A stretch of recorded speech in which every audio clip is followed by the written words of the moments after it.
بسم اللہ الرحمن الرحیم۔ السلام علیکم ناظرین، ریڈ زون سے میں ہوں علی رضا الوی اور میرے ساتھ موجود ہیں جناب مظہر پرواز۔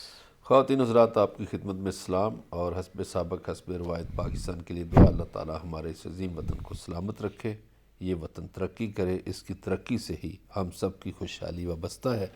علی رضا الوی صاحب، کیا خبریں ہیں؟ جی، Pakistan Democratic Movement P D M کا لاہور میں جلسہ تو ہو گیا، لیکن کسی نے کسی رخ سے دیکھا اور کسی نے کسی سے۔ یہ بالکل اسی طرح ہے جیسے 9 کا ہندسہ، کوئی ایک طرف سے دیکھ رہا ہو تو اسے 9 دکھائی دیتا ہے اور کوئی دوسری طرف سے دیکھ رہا ہو تو اسے 6 نظر آتا ہے۔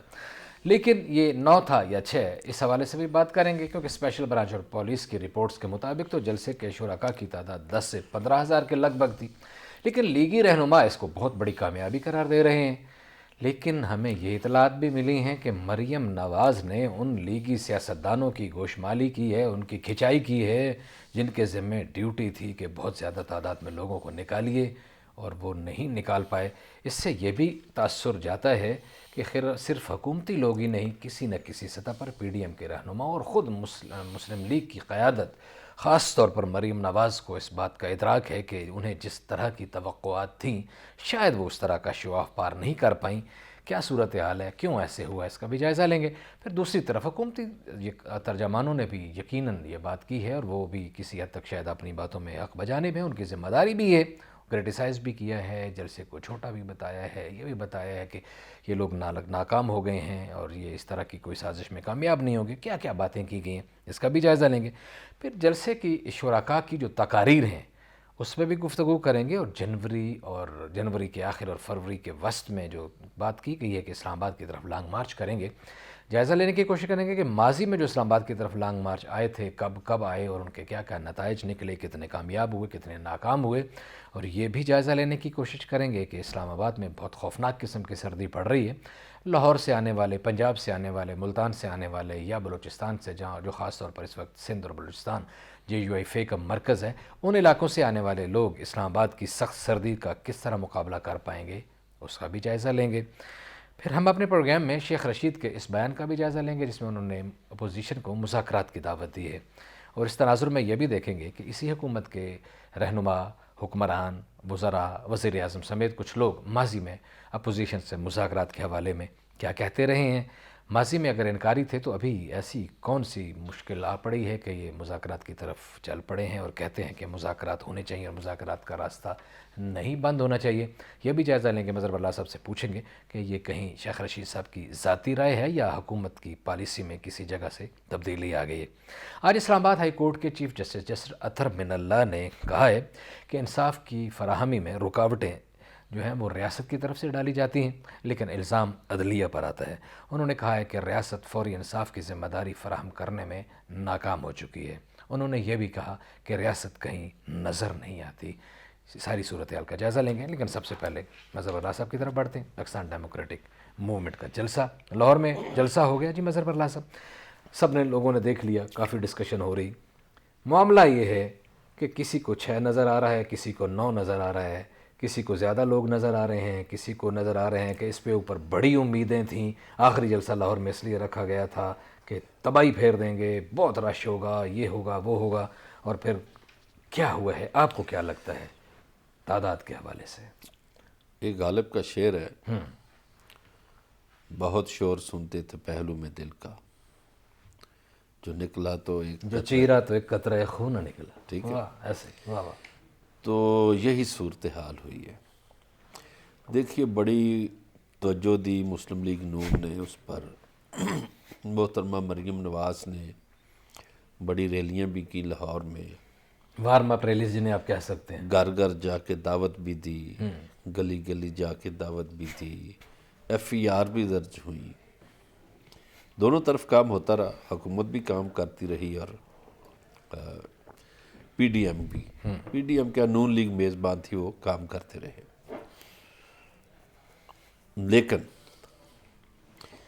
کل جو شو ہوا وہ ان کی توقعات سے کم ہوا۔ میاں نواز شریف اس پہ ایک انکوائری کر رہے ہیں، چونکہ جب وہ تقریر کر رہے تھے تو پنڈال بالکل خالی تھا، خالی کرسیاں تھیں۔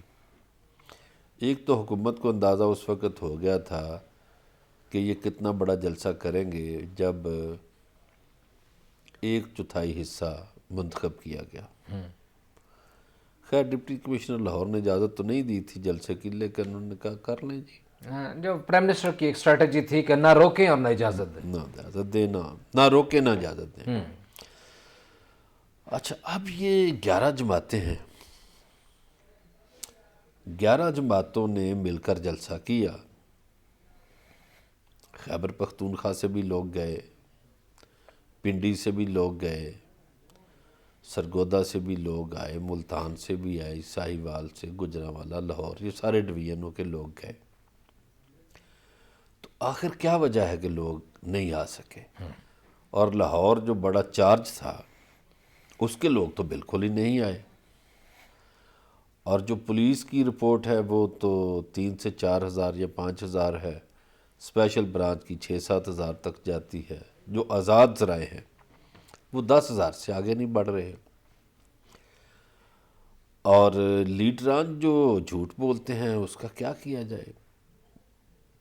وہ کھڑے ہو کے کہتے ہیں لاکھوں کا مجمع ہے، تقریریں کرتے ہوئے شکریہ لاہور، اور لاہور کا دونوں شکریہ ادا کر رہے ہیں، حکومت بھی شکریہ لاہور کا ادا کر رہی ہے اور اپوزیشن بھی۔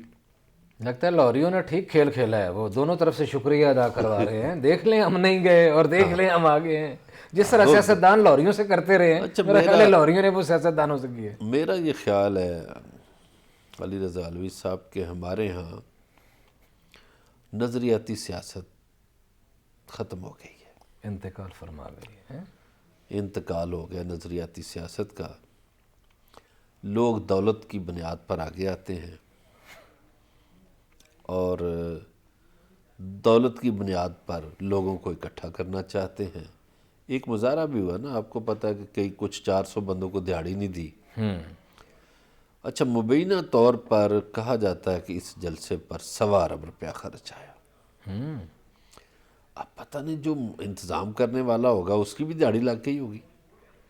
1.25 ارب کا مطلب تو یہی ہے نا کہ اس کی بھی دہاڑی لگ گئی، اور اب اس کو دل کو تسلی دینے کے لیے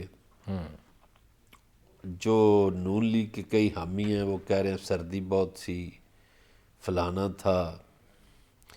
میرا خیال ہے کہ لوگوں نے دلچسپی نہیں لی، اور سٹیج پہ بیٹھے ہوئے مولانا فضل الرحمان بہت پریشان تھے، انہوں نے تو بس سر پہ ہاتھ بھی رکھا ہوا تھا کہ کیا ہو گیا۔ اچھا جو مولانا فضل الرحمان کی وہ فورس ہے جس کو وہ آرمی کہتے ہیں، انصار الاسلام، انہوں نے ایک رات پہلے سارا چارج لے لیا تھا، اور انہوں نے بڑی بدنظمی بھی کی، بدتمیزی بھی کی۔ مثلاً دیکھیے کہ جو سمینہ خالد گھرکی ہیں، سابق وزیر ہیں، پیپلز پارٹی پنجاب کی صدر ہیں خواتین کی، ان کو انہوں نے نہیں جانے دیا۔ پھر جو شائستہ پرویز ملک ہیں وہ لاہور کی صدر ہیں مسلم لیگ نون کی اور ایم این اے ہیں، ان کے ساتھ بھی بدتمیزی کی گئی، بد تہذیبی کی گئی، ان کی طبیعت خراب ہو گئی، وہ بے ہوش ہو گئی۔ اسی طرح ایک کوئی ثانیہ نام کی ایم پی اے تھیں نون لیگ کی، ان کو دھکا دیا، وہ گملوں پہ جا گری۔ جو مریم نواز کے ترجمان ہیں محمد زبیر، ان کو سیڑھیوں سے دھکا دیا گیا۔ تو بدتمیزی اور بد تہذیبی اور بد انتظامی ہوئی۔ یہ کس نے کی ہے؟ یہ دیکھیے ایک رات پہلے انصار الاسلام نے سیکیورٹی لے لی تھی۔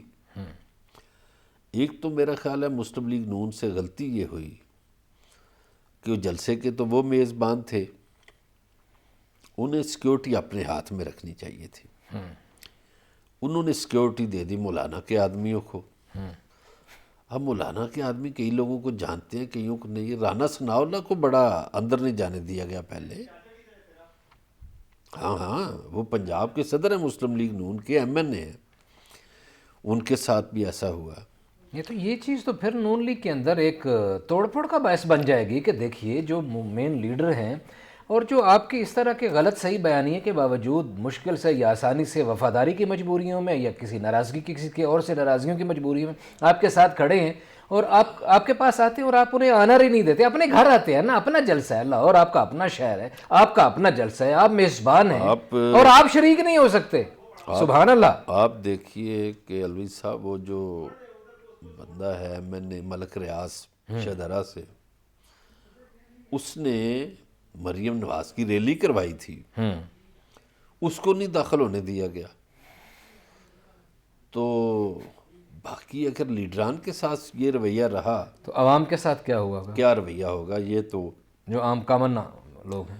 وہ خیر ایک چوتھائی حصے پہ یہ جلسہ ہوا، اس کی کرسیاں بھی خالی رہیں، لوگوں کا جوش نہیں تھا، جذبہ نہیں تھا، ولولہ نہیں تھا، اور جو توقعات تھیں ان سے کہیں کم جلسہ ہوا.